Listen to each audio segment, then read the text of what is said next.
It has been a while since Nissan has updated the GT-R, and for 2020 it is getting some what I consider some of the biggest updates needed. One major complaint I've always had is finally being fixed, so let's get started on this car. But real quick, take a second and hit that subscribe button and that bell notification for all your automotive news. I greatly appreciate it. It goes a long way in growing the channel. Now about this car, the GT-R has always had one major flaw, at least in my eyes. Nissan has taken care of that this year for 2020, and I will get into that particular item in just one second. But let's look at the exterior first. You won't see a whole lot of changes here. Maybe a couple new lines in the front end. It's very subtle. You probably won't even see a difference unless you put it next to the older model, and then you might see some styling cue changes here and there. Overall, the exterior hasn't changed a whole lot unless you get the Nismo model, which does get new fenders. Now, the Nismo model will still come with carbon fiber fenders, hood, trunk lid, bumpers, etc., as it has, in which to lighten the car up. They're also adding a 50th anniversary edition package this year, which can come in a Bayside blue with white stripes, pearl white with red stripes, or a super silver with white stripes. It's purely a small appearance package if you choose to go that route. Let's look at the interior. This is where I believe Nissan has always needed some help. The GT-R has been a great car. It just needed the right interior, and now we finally have it. This interior is the interior the GT-R has always needed. In my opinion, takes the GT-R to a whole new level. This is what the car's always needed. That old interior was very bland and very plasticky and cheap feeling. This interior changes everything. The steering wheel alone stands out at me first. This thing is gorgeous. A nice 3-spoke design, a huge GT-R emblem right there in the center. It's just a really good steering wheel. By looking at him, he's got huge 10 and 2 notches. It's very thick. It just looks like the proper steering wheel for this car. The gauge cluster also looks awesome. I love the way the gauge cluster looks. Huge tach in the center, big speedometer on the left. It's very legible. It looks great. I absolutely love it. It's simple, but it works. The center console, it does show a lot of similarities to the last generation with the big square infotainment center, but I love it. It displays some performance gauges and apps and just looks really good.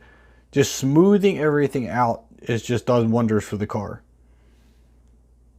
Now down in the center console is where I see the biggest changes. You got some carbon fiber overlay. I don't know if it's real. I don't know what the deal is there because pictures are kind of hard to tell.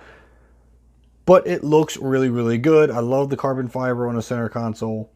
The gear selector looks a lot more high-end than the previous gen, although it looks similar. Something about it just looks better. Maybe it's the way the center console is designed. I'm not sure. It just looks so much cleaner. It looks like there's a lot more soft touch material. The seats look gorgeous. I love the seats. They look great.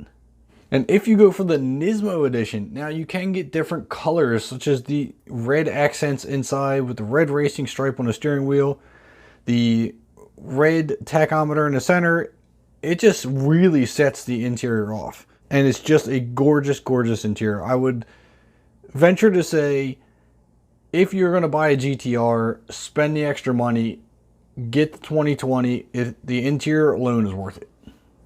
For 2020, you're going to find the 3.8 liter twin turbo V6 putting out 565 horsepower, 467 pound-feet of torque. Now that is for the base model. If you go for the Trek edition, which now shares the Nismo's twin turbo V6, you will get 600 horsepower and 481 pound-feet of torque. If you're curious where all that extra horsepower is coming from, they switched out the turbos. They removed the smaller turbos here and used the ones they have on the GT3 race car. If you go with the Track Edition or the Nismo, you will also get an upgraded high-speed stability control, upgraded gearbox shift control, and some lightened up components such as carbon fiber fenders, hood, trunk lid, bumpers, spoilers, etc. Obviously, all this helps lighten up the car, helps acceleration, helps handling. Taking all these things into consideration, Nissan says this helps improve 0 to 60 by 20%.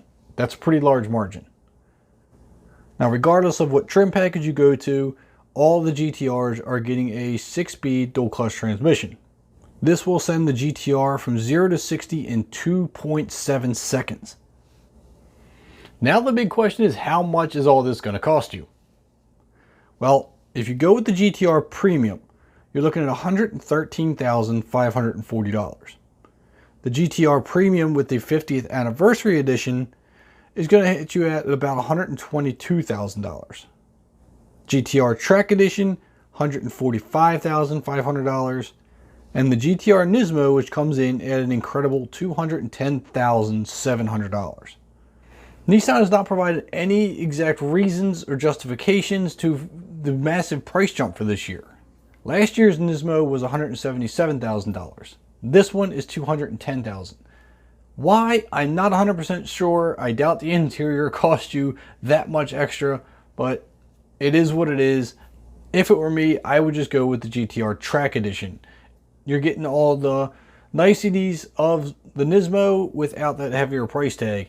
Now, frankly, even the base GT-R Premium is a steal at $113,000 if you take into consideration all the modifications, upgrades, and things that have been done to it.